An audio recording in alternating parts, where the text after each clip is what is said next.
Hello, everyone. Welcome to our section, or section number 4. This section is entitled what we call the Royal Era. In this section, we're going to talk about a specific period of time and some history that leads up to that time. And we're going to talk about a specific concept and a play that relates to that idea. The goal ultimately is to kind of expose you guys to some elements of history, to kind of the history of performance, the history of theater, and relate those to some kind of bigger or variations of different concepts that we see in terms of modern entertainment. So we get a better understanding of how we got to where we are today. Because again, all of these things are ultimately related. So this is history. This is a history of a very specific era that I think is important. And we do gloss over some sections that are present in our text. There is a chapter on the Renaissance. There is a chapter on the Middle Ages. We don't really talk about that stuff. The Renaissance is the era of Shakespeare. Now, we want to talk about the Renaissance because we want to see how it leads into the chapter, the period of time that we're going to talk about in this section. But I'm not going to bore everybody with a bunch of information regarding that period of time. I don't think it's that interesting. It's incredibly interesting when you look at the kind of elements of history or the history of what took place during the Renaissance. But we want to look at kind of how we came out of it. What led into more modern elements. So what does the Renaissance mean? We look at the term, it ultimately means rebirth.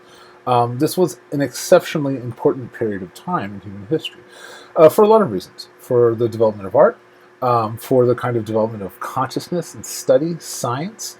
Some of the most remarkable thinkers in terms of history in Western civilization gained prominence, gained study through the era of the Renaissance.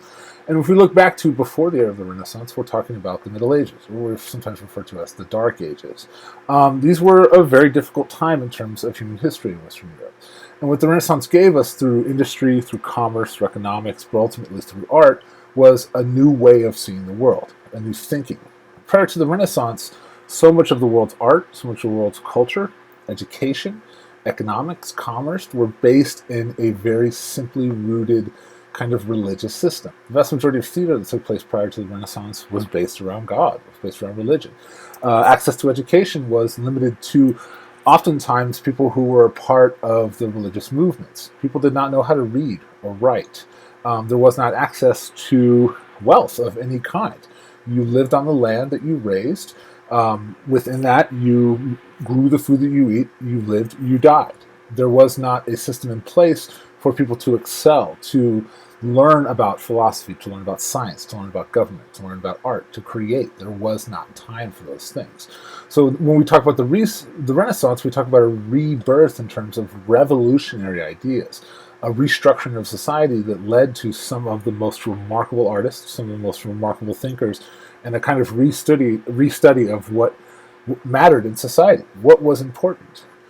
So we move away from this idea that all things that are remarkable come from God. All forms of art, all forms of exaltation, all forms of understanding are related to this idea of God. And we give that back ultimately to human beings. So we have this concept called humanism. This is an idea that started to take shape during this era. Humanism is this idea ultimately that emphasizes the value of human beings over that of the divine or the supernatural consciousness. Now, what we mean by that is human beings started to understand that they have a certain sense of validity through their observations, through the study, through the things that they see. We started to look at the world through open eyes, not necessarily taking it for granted that things were just the way that they were. And when we look at like the basic foundation of science or the scientific method, humanism has a huge part to do with that. Science is based around this idea of observation. You look at a process, you discover an idea, and then if you see if that process rings true. And so developing the human consciousness, developing the abilities of human beings and what we are capable of was really kind of a foundation in terms of what the Renaissance was. And so much of the idea of humanism is based around this notion of kindness or benevolence towards other human beings, focusing on human beings, putting the emphasis on the value of human life, on the value of human study, what it means to be a human being, and ultimately how we take care of one another. So we come to this concept of philanthropy. Now, philanthropy is this idea of benefactors, people who give back to society. A philanthropist is oftentimes referred to someone who has a larger amount of resources or a large amount of income, and he was able to kind of use those in order to better man's life in terms of resources, infrastructure, providing education for those who do not have access to it, providing infrastructure in terms of society, using their wealth and their being and their means in order to make the world a better place. Now, prior to the Renaissance, this was not necessarily possible. Think about what your life might have been at that time. Prior to this era, or prior to these huge shifts in society, the vast majority of wealth in the world was accumulated in a very, very small amount of hands. Most people did not have what we refer to kind of as a middle-class income, or an income really of any kind. If you were wealthy, you were the aristocracy, you were the government, you were a lord, or a duke, or a king, a queen, or related to that kind of structure in itself. And that was the government of society at that time. And what changed that ultimately were a lot of variations in terms of industrial revolution. The middle classes started to develop. Commerce and trade started to grow. Economics started to change to where people now had access to wealth, access to money. And with access to money, you have access to free time. And a lot of this happened through trade and commerce. And it really started to develop and grow all throughout Europe to where we started to see the burgeoning concept of the middle class. But it doesn't ultimately mean that things were fair. It just means that wealth that really was concentrated at the top for such a long time started to trickle down into lower and lower groups of society, building what we refer to now as the middle class or the upper middle class.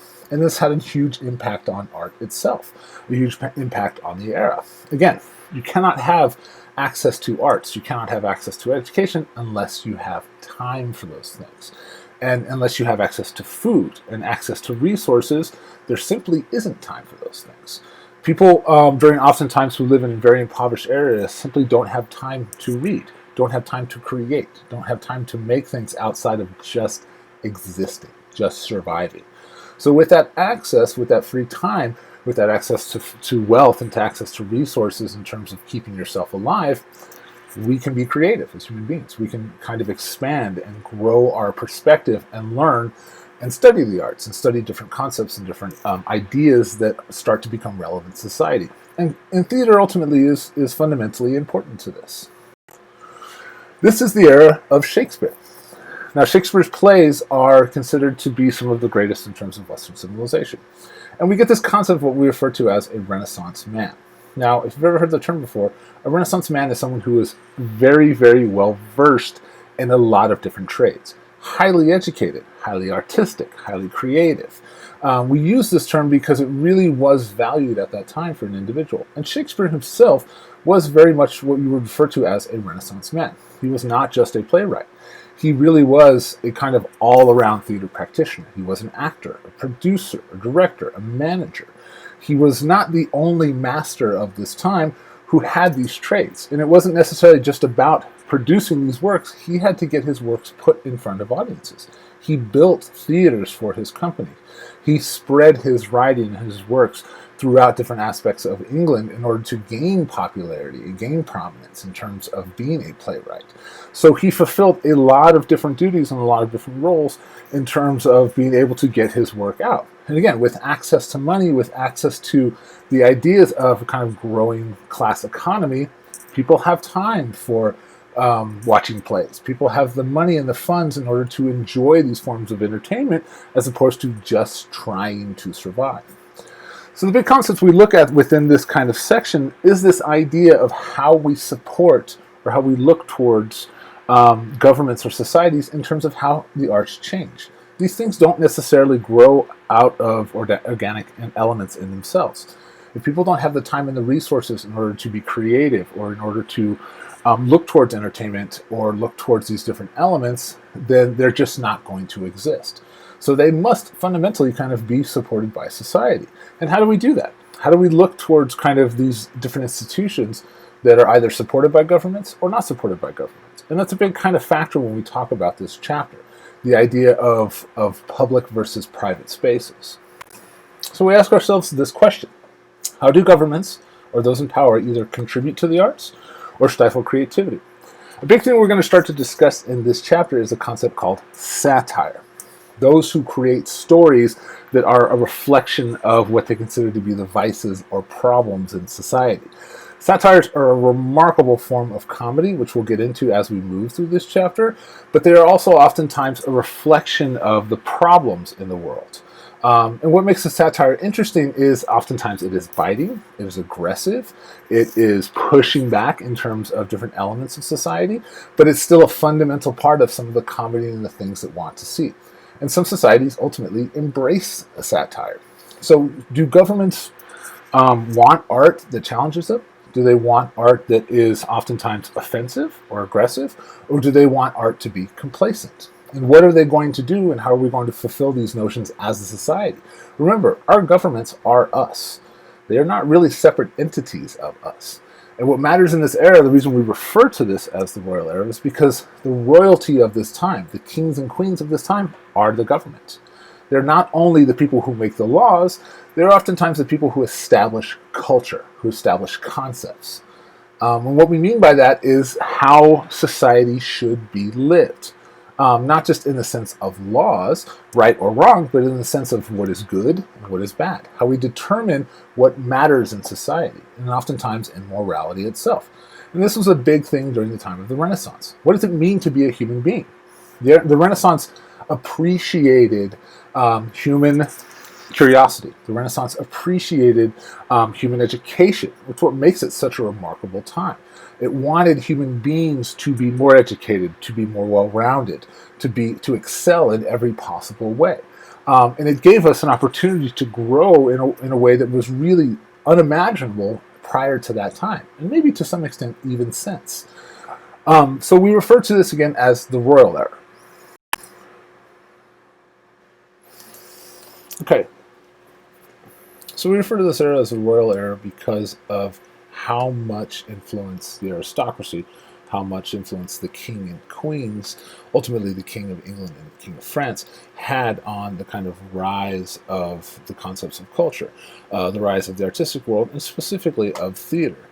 We don't often realize throughout history, unless we study history, how much of an impact these individuals have in terms of society. We all know how this country was founded. This country was founded by what we refer to as the Puritans. Well, the Puritans at one point in England took over the government and sent the king to exile. This is what ultimately ended the era of Shakespeare. A lot of these theaters were burnt to the ground because of religious fanatics. When the king came back or was able to regain power, a lot of these religious individuals, known as the purists, were persecuted, and they ended up in the United States. So how much control these governments do or don't have, how much religion has over kind of the spread of art or the abundance of art is a huge concept within this structure of society. So after what we refer to as the expanse of creativity in the Renaissance, we give way to what we call a period called the Enlightenment. The era really heavily prized in terms of rationality and empirical thinking. This was the artistic curiosity of the Renaissance, really kind of connected to this kind of what we refer to as philosophical rigor of the Enlightenment. The Enlightenment was really about the study of human beings. Being an artist, but us ultimately studying kind of what it meant to be an enlightened individual in society. What is important in society in terms of economics, in terms of government, in terms of all of these different things that made this part within the 1700s one of the most kind of interesting, one of the most dynamic eras of society at this time. But again, eventually it all came crashing down. This is when we come to the era of the French Revolution. This is where we come to eventually the era of the Russian Revolution, where these aristocracies would fall. But in the time being, they contributed a huge amount to commerce, culture, fashion, society, writing, philosophy, all of these really, really important concepts that ultimately would have not really taken hold as much as they had if it weren't for the culture of the aristocracy, the culture of what these very, very wealthy and very, very elite individuals were able to do, and ultimately how they use their power. Now, this was not a just society. This was a very, very competitive, very wealth-based and kind of status-based society that frowned upon certain elements of the world. We are talking about a very, very small group of very, very privileged people who were ultimately the upper middle class and the elites, who controlled the governments, who controlled culture, who controlled commerce, who controlled fashion, who controlled all of the elements that allowed society to thrive. And eventually, we get to things like the French Revolution, where the peasants rose up and killed the aristocracy and took the government back over. But this was an amazing period of time that has been studied throughout society as one of the most opulent, one of the most decadent, one of the most artistically interesting, but also one of, to some extent, the most perverse in terms of the lavish lifestyles of these individuals. When the government is the wealthiest people in society, ultimately they do what they want. So this idea of patronage in terms of how much the arts and cultures were supported at this time was really kind of key. The King of France, and as well as the King of England at that time, had enormous homes. What we see in terms of Versailles and what we see in terms of today kind of Buckingham Palace. These were vast kind of built and structured societies based around knowledge, based around culture, based around wealth. And these kings were huge supporters of the arts, specifically theater in itself. And they wanted to spread that sense of entertainment and that sense of joy throughout their world. So throughout England and specifically throughout France, we see a lot of public spaces being created by these individuals in order to allow art to flourish, to allow the popularity of entertainment and the popularity of theater to really kind of take hold in a way that really had never been seen before. They used their resources to create a world based around the finer things of life, specifically for themselves and for the people at court, but it trickled down into society as a whole. The court was a political and social space. This was the space where things were decided. Think of the Capitol in the United States. These are where very wealthy people in our country meet and greet and decide laws, and oftentimes decide the course of action that take place throughout the country. Well, it wasn't any different in Versailles in France at that time. If you were in the king's court, you lived amongst his things. You lived in the home of the king. And we're talking about a 500-room palace, an entire structured society built around the whims and the culture that the king decided. And art and kind of fashion and culture were a huge part of this. And it dictated kind of how society moved and how it shifted and changes. These were the kind of movers and shakers of that time specifically. What's also interesting about this era is we get to what we refer to as the birth of dramaturgy. Now, if you look up the term dramaturgy, it refers to how we study the structure of plays, how we study the validity of how storytelling works in terms of theater. Remember, prior to any other forms of kind of visual storytelling or visual modern entertainment, we have theater. It is really the kind of basic form of live action storytelling that has been the most popular form and has been around for the longest by far. So studying these forms of entertainment were really fundamentally important at that time. You get to the rigor of the Renaissance, study as a human being, study things scientifically. And then we look at that study and we see how it impacts culture at that time.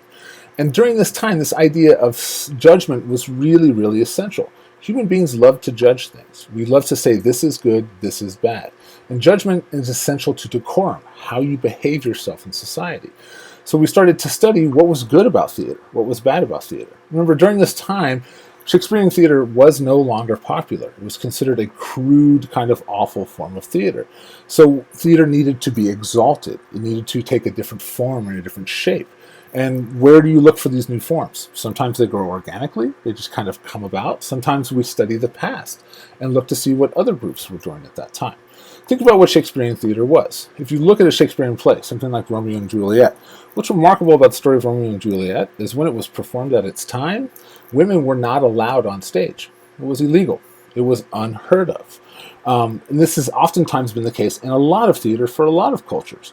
So one of what's considered to be the greatest love stories in terms of the modern era was performed by two men on stage. Juliet was played by a man that may have looked like a woman, but a man. Shakespearean theater was about violence. It was about intensity. It was about language. These were large plays that were done on small stages with large casts. There's a tremendous amount of violence in Shakespearean theater. If you look to Hamlet, if you look to Titus Andronicus, one of Shakespeare's earliest plays, there is murder, there is rape, there is death, there is a form of kind of drama that was really, really popular at that time. This was highly frowned upon in what we refer to as the Royal Era. They did not want to see this level of violence on stage because it was considered crass and base. How do you get blood on stage in Shakespearean era? You go and you buy a bucket of pig's blood and you use it on stage. This was a visceral form of theater. So to move away from these, you need a new concept, a new idea. What is art supposed to be? Is it supposed to be just mass entertainment, or is it supposed to be indicative of something more important, more enlightened, more evolved in terms of the ideas of art? So we get to a concept we refer to as neoclassicalism. This is a new idea. If you study art in the modern era, if you study art at all, we see art as movements. We look at modernism, postmodernism, expressionism. This is a lot of stuff we'll discuss as we move along because the history of theater is deeply connected to the history of art. Neoclassicalism is one of the first kind of established movements in terms of how we define the validity of art, how we define the structure of a work. This was the artistic, kind of dominant artistic form for the Royal Era, for this era within the 1700s. And it came from the Greeks. Neo means new, classical means old, new classical. People started to study Aristotle, study Greek writings to look towards what was valid in art at that time. And if you take imposing demands and you take structure and put it upon that art, you get neoclassicalism.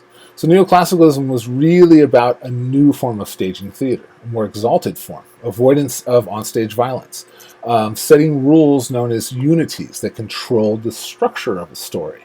Stories could no longer necessarily take place in foreign lands or fantastical places. It needed to be one time, one place, moving action and tone through a very specific structure. Art should aim for noble simplicity, grandeur, beauty. No longer do we want to see the base elements that are more important at that time. But that's not necessarily the case. Studying neoclassicalism means we go back and study theater of the Greek era. Well, we have this thing referred to as satires, or satyr plays from the Greek era. And they were really, really important at this time. And satyr plays are those plays that are about the most ridiculous elements of society. They're about the kind of elements of sex, or comedy, or outlandishness. So it wasn't that neoclassicalism rejected all forms of kind of body or kind of ridiculous forms of comedy. Not at all. It really tried to structure itself around what the Greeks were doing, what the Greeks were trying to create, and how we can modernize that for the era of what we refer to as the Royal Era. This is the era where we refer to what we call the proscenium theater. This is the first time that theaters really started to move indoors. Framing the space away from the audience, creating a distinct separation between the performance space and the audience space, almost framing it off to where it looks like a large picture frame. If you look at Shakespearean theaters, they are very open. There's not really a separation necessarily, or a viewing separation between the performance space and the audience space. When we start to see the design around the proscenium theater, it really is kind of the basis for a lot of theaters that we see now. If you go to just about any modern theater in the world today, for the most part in terms of structures, they are proscenium theaters. A theater with a performance space with kind of a wall built around it. So it looks like a framed-in separate space. We also see at this time, in terms of staging practices, women being allowed to act on stage in France and Europe. This is a big deal. This still wasn't taking place in parts of the East or in parts of Asia. And again, this wasn't for noble reasons. This wasn't for equality in terms of sexes. Louis XIV specifically loved women, and he wanted to see women in theater. He was still ultimately incredibly sexist in terms of his behavior, but because of his love for theater and because of his love for the feminine form, he wanted to combine those two. But it was a huge step in terms of changing modern entertainment, allowing these stories to really kind of be tied and connected into culture in a new way that was really unheard of. And these are large, elaborate, over-the-top stylings of theater that were really kind of unseen or unheard of at that time. I'm going to show you guys some examples as we kind of look through. There'll be some video examples when we start talking about satire, but I'll also show you an example of what a kind of stage looked like at this time. These were very exceptionally elaborate forms of theater. This is the era of grand opera. This is the era in Germany and Switzerland and Spain and France of really elaborate, beautiful forms of theater that were kind of exalted as these grandiose forms of art. Now, when we look to France, we see, again, a distinct kind of bourgeois class in terms of mentality. Now, bourgeois is an important concept. Bourgeois means middle class. It means upper middle class. And bourgeois, the term is oftentimes a derogatory term. And what we mean by this is when someone refers to someone as a bourgeois, they are referred to as someone who considers themselves elite. They are not the aristocracy. They are someone who is wealthy, someone who is of the upper class, but the term is derogatory because it really reflects on the idea of the French Revolution specifically, and the rise up against this upper elite class in society.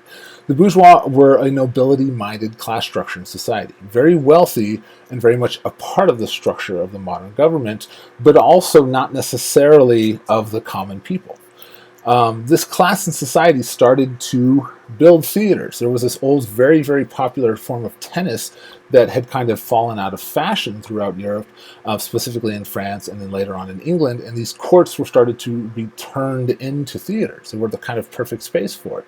And theater started to flourish in France because of this kind of huge importance within the bourgeois culture.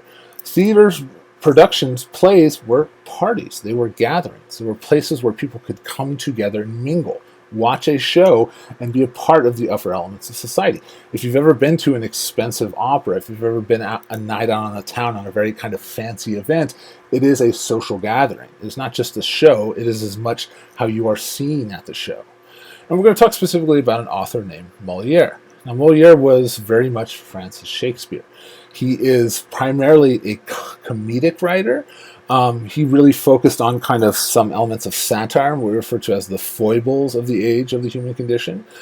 He is a remarkable satirist, and he had this unbelievable kind of gift of language that has allowed his work to really still gain a tremendous amount of popularity at this time. And he was, or a tremendous amount of popularity to this day. And he was a favorite of Louis XIV. He was very much a favorite of the king at that time. So a lot of his works were produced by the king. He was supported by the king. And he was probably one of France's most popular and most important playwrights at that time. And we're going to look specifically at one of his plays. Now, if we look to England, we have this era called the Restoration, the period when the king, Charles II, returned from the throne from exile. He was basically exiled as King of France while the Puritanists took over in England. Well, he regained his status, and he learned and borrowed a lot of the culture from France at that time, especially the ideas of what theater and the kind of elements of the elites were. And he emphasized a tremendous amount of patronage towards this form of theater. And again, this is after the Shakespearean era. So we see a lot of emphasis on really over-the-top forms of comedy, which were hugely important in France at that time. We see an emphasis on a lot of kind of sexual forms of comedy in England specifically that we don't necessarily see in other countries. So England and France shared a tremendous amount of culture, and it allowed this theater to flourish and grow throughout this time. So, as we move forward, we're going to talk about a very specific play. And I want you guys to read this play. I'm going to put a link below this section on a synopsis of this play, very similar to the one that we discussed before, in terms of I will give you a breakdown of the concept of what the play is, and I'll also give you a copy of the play itself in case you want to read it. This is a very accessible play. It was written quite some time ago, but it is a play that has a lot of really great comedy and a really interesting story. And it is a story that we know. This structure and this story has been used again and again and again through a lot of modern comedies. And that's what makes Moliere such a remarkable writer. Now, this play is called The Bourgeois Gentleman, or The Gentleman Bourgeoisie, depending on how you translate it from French to English. This is a social satire. Remember, the term satire comes from the concept of a satyr play in Greek theater. Satire is a form of kind of what we refer to as divertissement entertainment, a fleeting distraction, a comedy for comedy's sake. Satires are some of the most popular forms of modern comedy today. all throughout a variety of different countries. And satire is a great way in which to kind of poke fun at elements of society, but it is also a great way to just showcase remarkable comedy, which is what a satire does. So we want to look at this play and think about, how is this play a satire? How does it fit within those elements of definition? And then what aspects of society is Moliere really focusing on when he discusses this? Again, Moliere is pointing or poking fun at a specific group of society, not necessarily the aristocracy, but the bourgeois. The term bourgeois gentleman is what we refer to as an oxymoron, a contradiction. A bourgeois is not the gentleman. A gentleman is the aristocracy, the upper class. The bourgeois is the upper middle class. They are not the same people, and they ultimately cannot be the same people. So the title itself is a contradiction of terms. And this is a very mean-spirited play. It pokes fun at the bourgeois. It pokes fun at this upper middle class element of society that is trying to be better than, that is trying to play in the big boys game, as they say. Because, again, Moliere was very much a bourgeois, but he was living amongst the gentlemen of society. He was an elite of the highest class, even though he wasn't born into that status.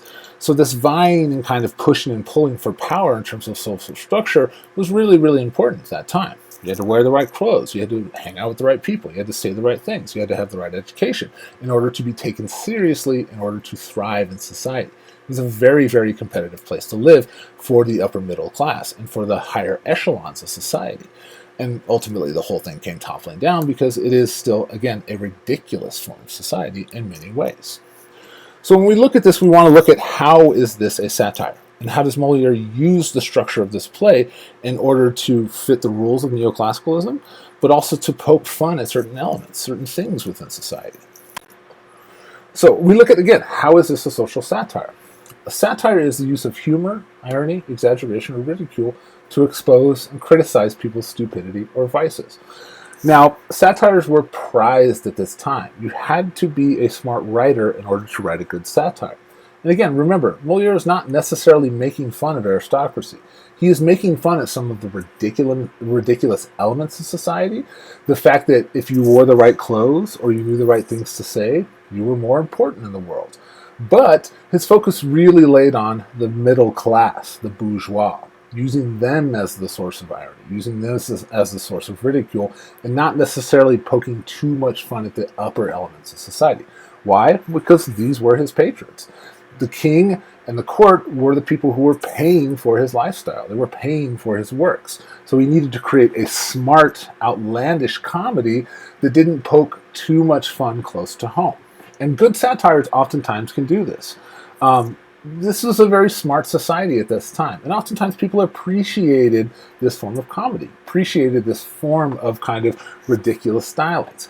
But again, this is not a story with a message. The end of the story isn't about Jourdain seeing the error of his ways. It's not about him deciding that he can be a good person without doing all of these outlandish antics or being ridiculous. No, that's not the point. The story ends with Jourdain being just as ridiculous and just as stupid than ever before. The point isn't necessarily to bring home an idea. The point is to be funny and to be smart, plain and simple. And that's what good satires do. They're not necessarily trying to give you a message. They're trying to point things out and allow you to come to those complex terms on your own. So again, this is a very mean-spirited comedy. It isn't looking for people to say that true happiness or true beauty comes from within. No, not at all. It's poking fun at comedy, it's poking fun at stature, and it's poking fun at how ridiculous these middle-class people are. They will never be as advanced, as important as the upper echelon of society. So how do we look at in terms of how this focuses on society? This comedy is a comedy of character, a comedy of the individual.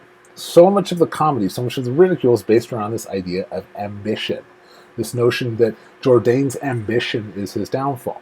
Not because it's necessarily bad to be ambitious, but it's easy to make fun of someone who is ambitious and stupid at the same time. So he's poking fun at this notion in terms of how important ambition is, but also this notion of how important social status is at that time. And Jourdain is seen as a character that lacks moral flaws. He dismisses a lot of his moral obligations in terms of society. He early on falls in love with a young woman, this woman named Dormir, or Dormine, Jourdain is married. He is married to a rather savvy, really smart woman who loves him. And she sees how much of an idiot this man is. But he's willing to forsake that love in order to kind of fawn after this younger woman who has a much higher status in society. Jourdain's daughter is also in love with a certain man. But Jourdain does not want his daughter to marry this man because he is not what he considers to be the right step forward in society. So Jourdain is willing to sacrifice the love of his wife, the love of his daughter, maybe the daughter's love for this individual, for the needs of social status. He's willing to push all of that aside in order to get what he wants. This makes him a very kind of failing moral character. And it's a lot easier to poke fun at characters that are lacking in terms of moral obligations or their moral stature than it is someone who is morally righteous. So he makes Jourdain a character that is, in so many ways, a very objectionable human being. He is intelligent, he is uninformed, he is putting ambition and status above all else within the story. So he becomes the butt of the jokes. He becomes the individual that we prey upon in terms of this story. Now what's clever about the way the Bourgeoisie is Gentlemen is the way in which Moliere uses the elements of theater. Again, what is theater? Well, it's a replication of society. It's not just about the story. It's not just about the character. It's about the costumes and how we're perceiving clothing. It's about how we use our bodies. It's about how we use our words. It's about the environments as well. And Moliere takes every single opportunity to use these as a source of comedy. When Jourdain walks into the room, automatically, visually, you see how ridiculously he is dressed. When you see certain bits of dialogue in the story when he communicates with others, he's fumbling and tripping over his words because he's trying to sound intelligent. And ultimately, he just sounds ridiculous. Oftentimes, the environments that he creates in terms of the parties are these outlandish, over-the-top scenarios. So Moliere is using all these elements of decorum, all these things that are important to society at that time, to ultimately poke fun at Jourdain, and again, at the same time, create a satire that pokes fun at society.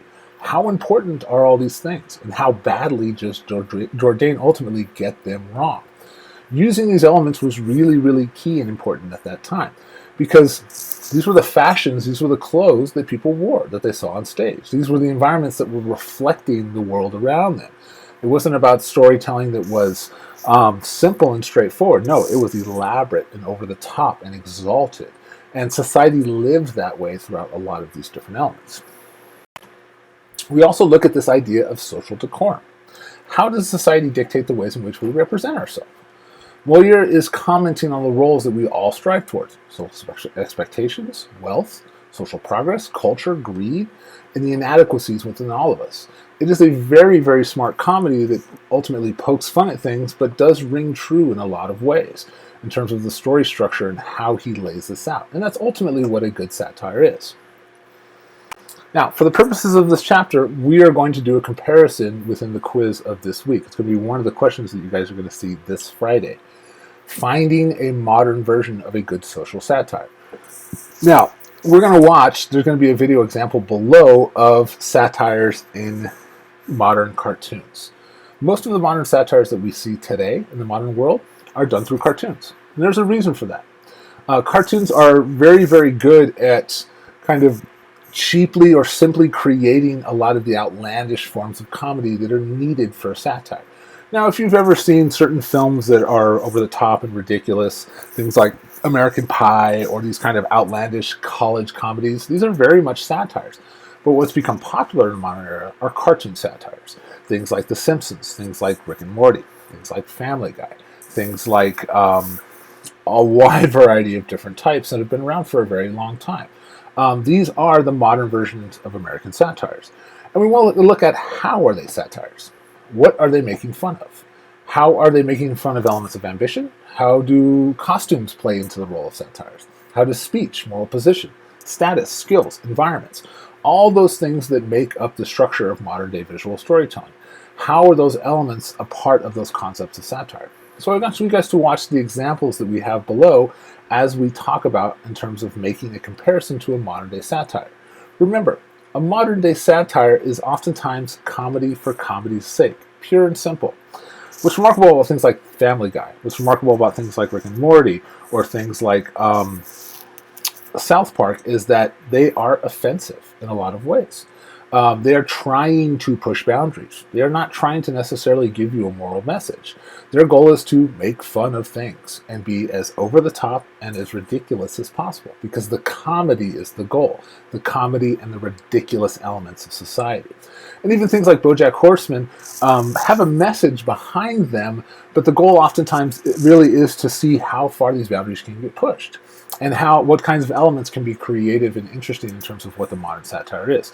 So please watch the examples below in terms of when we talk about what are good examples of modern satires and cartoons.